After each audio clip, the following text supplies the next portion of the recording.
तो भाई बहुत लंबे इंतजार के बाद प्रभास सर की कोई मूवी आ रही है। अब देखो भाई, प्रभास सर की मूवी मेरे लिए बहुत ज्यादा मायने रखती है। अब देखो, मैं भाई जबरा वाला फैन हूँ अपने प्रभास सर का, क्योंकि भाई मैं इनकी एक एक मूवी देखा हूँ, चाहे वो डिजास्टर हो, आदि पुरुष जैसी मूवी हो, या फिर एक कल्ट क्लासिक मूवी राधेश्याम जैसी भी हो। बट भाई मुझे प्रभास की मूवी से प्यार है, क्योंकि बंदा नई नई चीजें ट्राई करता है और अलग अलग जॉनरा में घुसता है। और भाई बंदे की एक्टिंग का तो कोई जवाब ही नहीं है, क्योंकि भाई मैं इसका फैन जब से हुआ हूँ, जब से भाई मैंने इसकी बाहुबली चैप्टर 1 देखा, चैप्टर 2 देखा, उसके बाद सलार जैसी मूवी देखी और भाई कल की देखी। अब देखो प्रभास से भाई लोग प्रभास को क्यों पसंद करते हैं, क्योंकि भाई प्रभास किसी भी जॉनरा में घुसने में डरते नहीं है। अब देखो किसी भी स्टार की अगर 2-3 मूवी फ्लॉप चली जाती है तो वो भाई डर जाता है और भाई कुछ टाइम मूवी छोड़ देता है। बट भाई प्रभास की जब तुम लोगों ने देखा राधेश्याम फ्लॉप गई, साहू फ्लॉप गई, उसके बाद आदि पुरुष भी बहुत बड़ा डिजास्टर गई हो, उसके बावजूद भी बंदे ने हार नहीं मानी और कल की जैसी मूवी ला के रख दी जिसने 1200 करोड़ का आंकड़ा पार किया। तो भाई इसी से बदलता है कि अपने प्रभास की जो जो चॉइस वाली, मतलब स्क्रिप्ट चॉइस वाली जो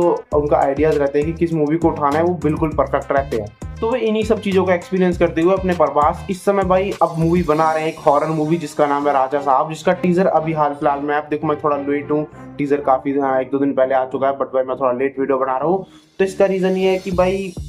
होता है भाई, सबके साथ होता है, सबके पास अपने पर्सनल काम भी होते हैं, उसके बावजूद भी भाई बंदा तुम्हारे लिए मेहनत करने आ जाता है। तो भाई 1 लाख तो तुम लोग कर ही सकते हो। बाकी मैं तुम लोग को टीजर की एक छोटी छोटी डिटेल से तुम लोग को समझाऊंगा कि टीजर अपन लोग को क्या कहना चाहता है। अब देखो जो राजा साहब का बजट है, तो भाई इससे अपन लोग को एक चीज पता चल जाती है कि राजा साहब का बजट उसके भाई वीएफएक्स और सीजीआई में गया हुआ है। क्योंकि जब तुम लोग देखते हो कि टीजर की शुरुआत होती है, हाईली वीएफएक्स सीन आता है, जिससे भाई लोग मतलब सोचेंगे कि भाई प्रभास की मूवी, और भाई इतना घटिया वीएफएक्स तो भाई मैं बता सकता हूँ, पैसा तुम्हारा उसी को गया हुआ है ज्यादातर। और भाई आधा आधा पैसा तो अपने प्रभास सर की फीस ले लेती है। उसके बावजूद भाई मूवी को लेकर जो हाइप है वो लोगों के बीच बिल्कुल कम नहीं होती है, क्योंकि भाई जो हेटर्स हैं वो अपना हेट फैलाना शुरू कर चुके हैं और भाई मूवी के बारे में बुराइयां करना स्टार्ट कर चुके हैं। अब देखो काफी सारे लोग ये कहते हैं कि ये भूल भुलैया 3 और 2 जैसी कॉपी दिखाई देती है, क्योंकि इसके सेट्स मुझे भी खुद को ऐसा लगता है कि भाई थोड़े भूल भुलैया से मिलते जुलते इन लोगों ने चुन लिए हैं। और भाई जो स्टोरी है वो तुम लोग पहले भी देख चुके हो, क्योंकि कई बार ये स्टोरी अपन लोग को रिपीटली साउथ के अंदर और बॉलीवुड के अंदर दिखाई जा चुकी है कि भाई एक महल है, उसके अंदर भूत रहता है जिससे भगाना है। अब देखो इसकी स्टोरी पर लोगों को अलग कहाँ पर फील करती है। देखो सरप्राइजिंगली मुझे पहली बार, मतलब मुझे खुद ये चीज पता चली कि भाई इस मूवी के अंदर 3 फीमेल स्टार कास्ट होने वाली है और उनके साथ साथ संजय दत्त भी होने वाले हैं। अब देखो संजय दत्त, मैंने जब इस मूवी के अंदर उनका रोल देखा तो उनके रोल को देखने के बाद एक चीज समझ आ जाती है कि संजय दत्त इस मूवी के अंदर अपने प्रभास के या तो ग्रैंड फादर का रोल प्ले करने वाले हैं, या फिर मतलब ग्रैंड फादर का, क्योंकि भाई ऐसा हो सकता है कि प्रभास के फादर मर चुके हैं, जो कि मतलब एक राजा रहे होंगे। अब देखो काफी सारे लोग थ्योरी बना रहे हैं कि भाई प्रभास के फादर है जो राजा रहे होंगे। मतलब स्टोरी इतना भी पीछे नहीं जाएगी, क्योंकि भाई उसके दादा को तो ये चीज पता होगी ना कि मतलब उसका बेटा कैसा था, भाई कैसे रूल करता उनके लोगों पर। तो देखो इधर राजा साहब का भाई जब मैंने टीजर देखा तो मैंने एक चीज नोटिस की, प्रभास इस मूवी के अंदर जो अपना एक्ट कर रहे हैं बिल्कुल चेंज है और मूवीज के मुकाबले। अब देखो तुम लोग किसी भी एक्टर को देख लो, कहीं ना कहीं वो एक्टिंग सेम कर देता, बट भाई प्रभास भाई एक तरीके से भाई बिल्कुल पोकी बॉय बन के आ चुके हैं, क्योंकि भाई वो बिल्कुल मतलब सीधे साधा बंदा, भाई उसे कोई मतलब नहीं है। और इससे पहले तुम लोगों ने उसकी सालार जैसी मूवी देखी है, कल की जैसी मूवी देखी है, तो तुम लोग सोच सकते हो कि बंदे के अंदर डेवलपमेंट की कितनी ज्यादा मतलब मात्रा है, क्योंकि भाई बंदा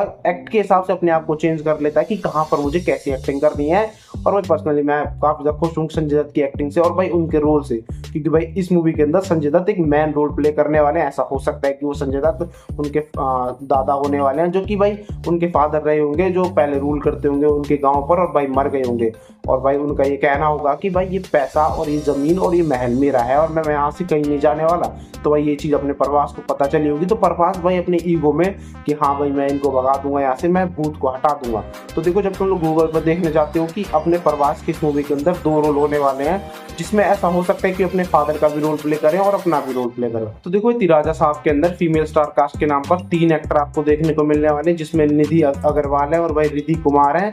और भाई एक फीमेल स्टार कास्ट और जिसका नाम मैं भाई भूल गया, भाई मुझे याद नहीं, बट भाई 3 फीमेल स्टार कास्ट है। और इनको क्यों रखा गया है तुम लोगों को एक चीज पता होगी, जब तुम लोगों ने टीजर देखा होगा तो तुम लोग समझ गए होगे कि इनको क्यों रखा गया है, किस वजह से रखा गया है। अब देखो ये सारी बात तो अलग बात है, बाद में बात कर लेंगे, बट भाई पहले टीजर पर आ जाते हैं। देखो भाई टीजर के अंदर जो पैसा फूका है वो हाईली वीएफएक्स पे फूका हुआ है, क्योंकि भाई तुम लोग देखते हो कि एक से बढ़कर एक शॉट अपन लोग को एनिमल गेस के अंदर दिखाए जा रहे हैं, बट भाई जो अपने राजा साहब की मूवी से जितनी उम्मीद अपन लोग को थी ये उस पर खरी नहीं उतरती है, बट भाई फिर भी ऑडियंस से पसंद करेगी। इसका रीजन ये है क्योंकि भाई ये अपने प्रभास की मूवी होने वाली है, क्योंकि भाई प्रभास किसी भी एक्टिंग में घुस जाए। अब देखो पहले बता दूं कि इसके लोगों ने इससे वैसे उम्मीदें नहीं लगाई जैसे सलार से लगाई थी, जैसी कल्कि से लगाई थी, ऐसी उम्मीदें कोई नहीं है लोगों की, क्योंकि लोगों को पहले ये चीज बता दी गई है कि प्रभास अन्ना की एक अंडररेटेड मूवी होने वाली है, जिससे भाई लोग जितना पसंद करेंगे वो तो उनके ऊपर डिपेंड करता है। क्योंकि भाई मुझे पता है कि ये मूवी बहुत ज़्यादा पसंद की जाने वाली है तुम लोगों के बीच में और अपन लोगों के बीच में, क्योंकि भाई इस मूवी के अंदर कॉमेडी के, अब देखो जब इसका टीजर का एंड होता है तो एक अपन लोग को मतलब एक जोक बताया जाता है, जो कि जोक वर्क नहीं करता, फिर भी भाई वो मजा दे देता है। बाकी जिन लोगों को मजा नहीं आया उनका तो मुझे पता नहीं, बट भाई मुझे मजा आ जाता है इसे देखने के बाद। और कई सारे लोग मतलब राजा साहब के टीजर से लोगों को उम्मीदें जितनी थी उनको उतना मिला है, बट भाई कई सारे लोगों को नहीं मिला है। तो भाई इसकी हाइप अभी 50% पर है। और भाई ये मूवी 5 दिसंबर को थिएटर के अंदर रिलीज हो जाएगी। और ये वही 5 दिसंबर है जिसमें लास्ट ईयर तुम लोगों ने देखा था कि पुष्पा रिलीज हुई थी, और भाई अब अपन लोगों को राजा साहब रिलीज होती दिखाई दे रही है। बाकी अगर तुम लोगों ने राजा साहब का टीजर देखा हो और तुम लोग को ये टीजर कैसा लगा तो अपने ओपिनियन कमेंट बता देना। मैं मिलता हूँ तब तक के लिए bye bye and take care.